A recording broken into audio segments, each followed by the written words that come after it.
Қайырлы күн баршаңызға, менің каналыма қош келдіңіздер.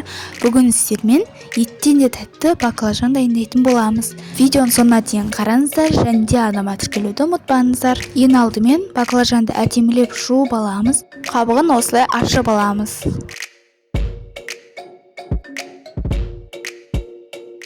Қабығын ашып болған соң осылай ұзыннан кесіп тіліктеп қоямыз.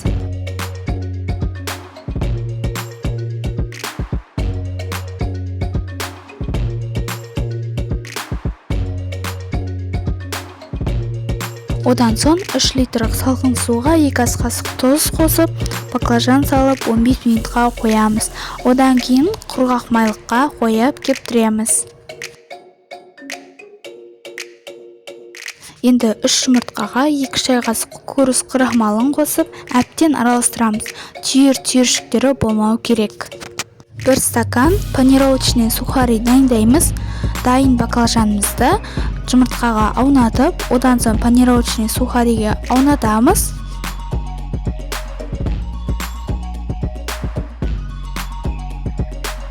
Майда қыздырып, дайын болған баклажанды екі жағында аунатып, қуырып аламыз.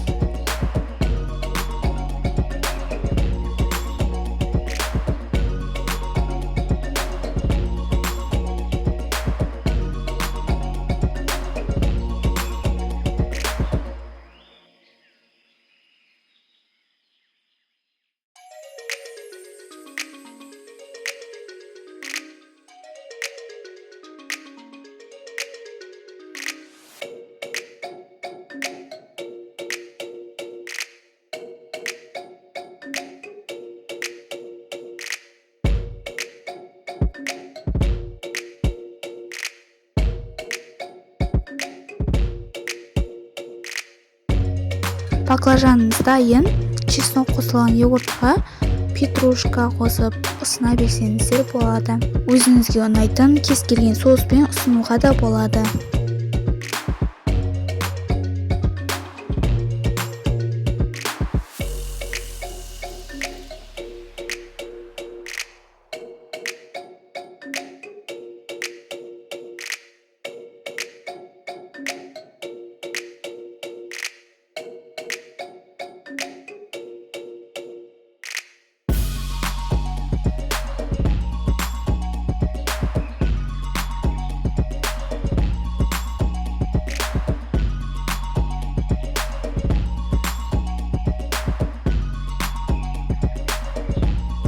Мінекей, еттен де тәтті баклажанымыз дайын. Егер де видео ұнаса, арнама тіркеліп, лайк басып, комментарий қалдыруды ұмытпаңыздар. Келесі кездескенше аман сау болыңыздар.